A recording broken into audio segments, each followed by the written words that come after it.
Hey everyone, Jordan Goldmeier here, and this is my entry to Excel Hash. Now, if you have not, if you don't know anything about Excel Hash, it is a contest that Oz and coordinates every year, and I think a few others on building something in Excel using specific ingredients. It's kind of like the show Chops, so the ingredients could be anything. In this year, in 2021, right, the rules are we have to use a cutout person, so there are cutout people in Excel. We have to use, there was 4 items that we could pick from, but I chose to use let in dynamic arrays, so that's what I'm going to be doing in my version. And then finally, we had to use the even function, which required some thought to figure out how to use it, because everything's got to be integrated. So look, I'm Jordan Goldmeier. That's spelled Goldmeier. Why am I spelling this for you? Because if we are not buds, if we're not followers or connected in some way on LinkedIn, please go to LinkedIn. Jordan Goldmeier, there's very few of them on there, very few Goldmeiers, so you'll be able to see me. Make sure you connect with me because, nerds of the world unite. I love connecting with people. All right, so let's jump right in to it. I'm trying to think if I missed anything in that introduction. Also, I guess I'll put a description of, or I'll put a link to my LinkedIn in the video description. Also, hey, while you're here, why not just follow and or subscribe and like this video for the algorithms, because I am starting over with this channel. Many of you may know that I was part of Excel TV before, so I'm trying something new. In any event, make sure you follow if you want to make sure to receive all my updates. Okay, so that's enough babbling. Let's get into this.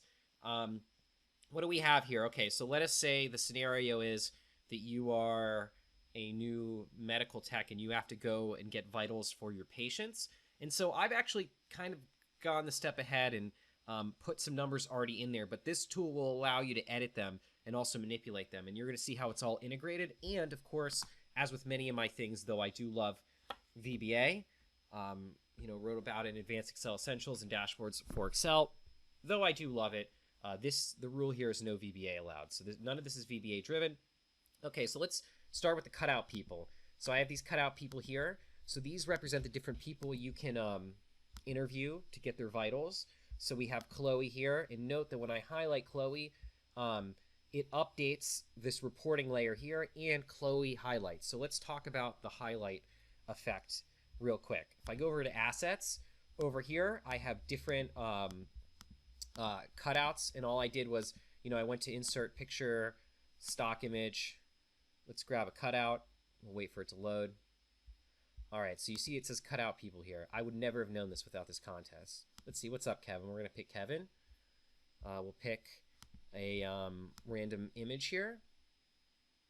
Okay, so Kevin is joining us shortly, hopefully. All right, so there's Kevin. Okay, so Kevin is in, and then all I did was, I copied and pasted this, and I went up to picture format, and there's artistic effects. No, wait, color, and then I made the saturation 0, and that makes it black and white. Okay, so what I did is I made 2 versions of that, and then each area around this is basically a named range. And so if I highlight this here, let me see if I can pick it up. If I go down one, okay, great. So assets.person1 off. So you can see that's about 17 rows. So if I take this one here, and if my counting is good, I'll also pick it up. Let's see here. There it is, assets.person1 off. So basically I positioned these people within that frame. And then from here, it's just a matter of using the camera tool, right?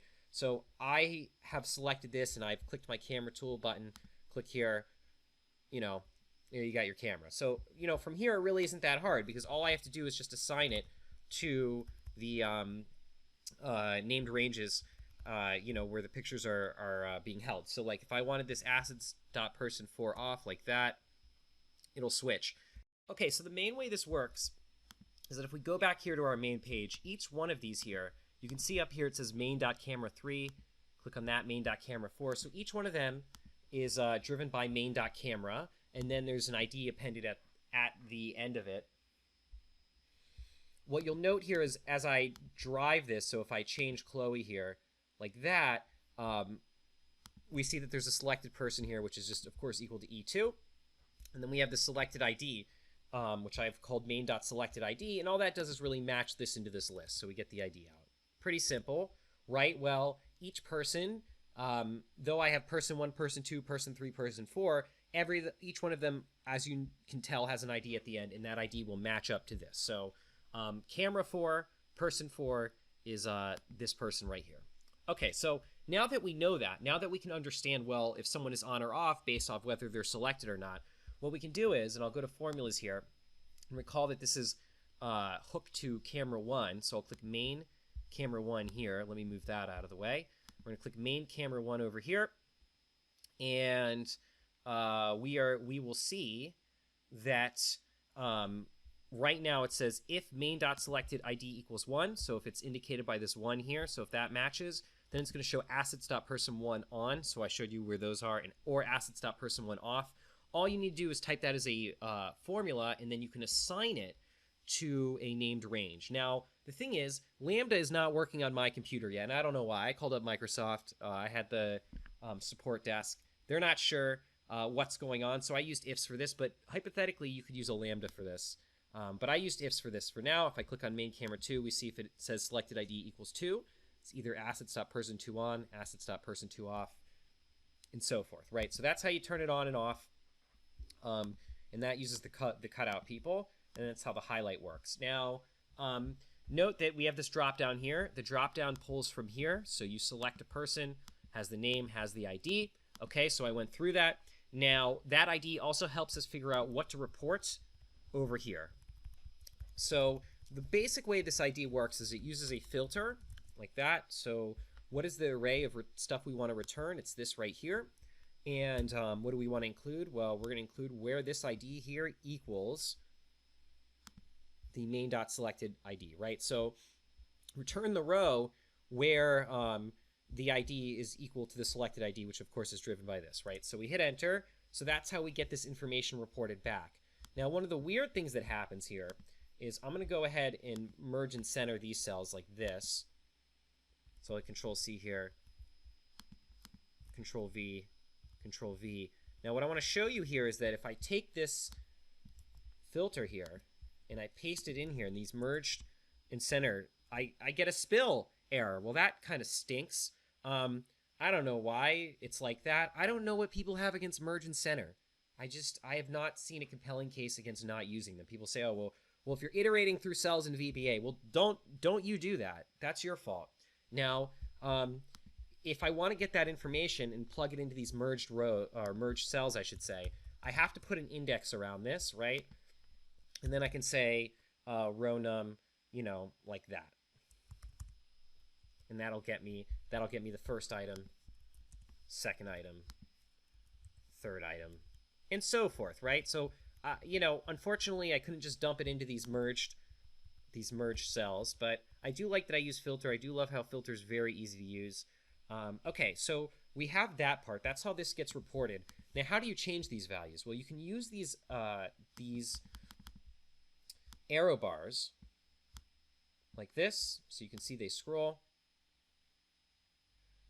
And whenever you change these scroll values here, that's going to update the correct item on the table. Well, how does it know it's the correct item? How does it know which one to update? Well, the answer is that, again, we use formulas, right? So we use name ranges here. Let me show you this, okay? So if I go to main.sysraw, so that's this is what's going to be hooked up to this is hooked up to the scroll bar. So basically, this scroll bar is going to equal whatever is the row given by the selected ID. So we see Q6 through Q9. That's this right here, Q6 through Q9. And then whatever item is given in here, whatever the ID is, that scroll bar is going to hook to. So what's interesting about this dynamic is that as I change it, the updates are live over here. And I'll tell you why it's not the exact values yet, because as I change this to 132, you see this says 167. I'll go into that in a second. But the fact is, as I change it here, it does change over here. And what's great about this is if I change the person who I'm linked to, like I'm going to go click on Chloe, it basically saves the result. So there's no save button in this, which is kind of cool. And it's something you can only really do with this dynamic within form controls and be able to change things dynamically on the fly like that. So that's how you do it without VBA. Now, you may have noticed that these scroll bars, as I change them, so this is going to 189, 1, as you saw, right? But this is 118. So what's going on here? Well, the thing is, I didn't like how when you scrolled up, it increased the value, and when you scrolled up, it decreased the value. When you scrolled down, it increased it. That's the nature of scroll bars. You think about this one over here, right? You're increasing as you scroll down. See, the row increased.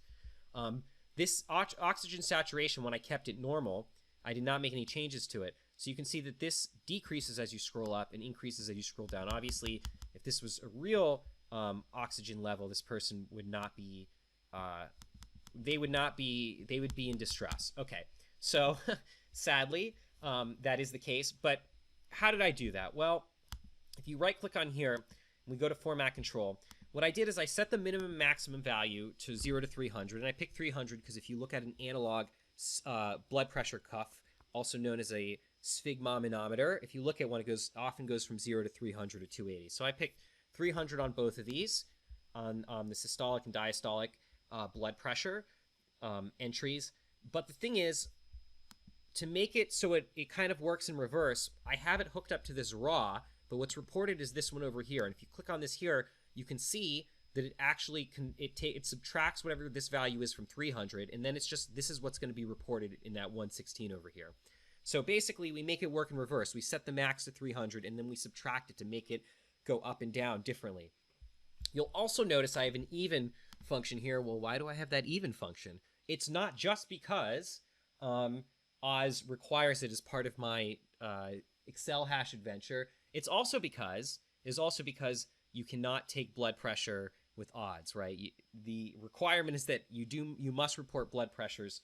You must report both items in the blood pressure as an even value. That is, those are the rules. So that's how I use the even. Okay, and then finally, we have this little warning here. And by the way, this is not medical advice. Don't use it that way. Do not use this for as a diagnostic tool. It's just fun.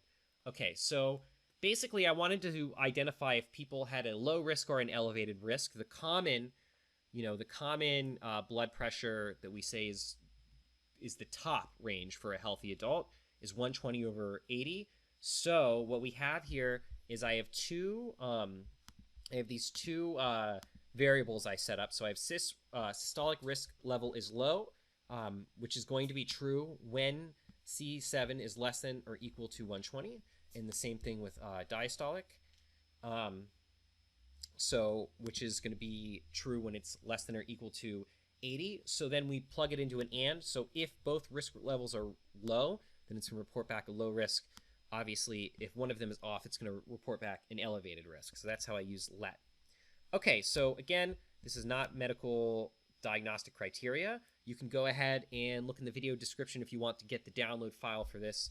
But also, don't forget, last name, Goldmeier. Find me on LinkedIn, and also make sure to hit that subscribe button and also give a like as a thank you to the algorithms. Thank you so much, and looking forward to giving you more videos.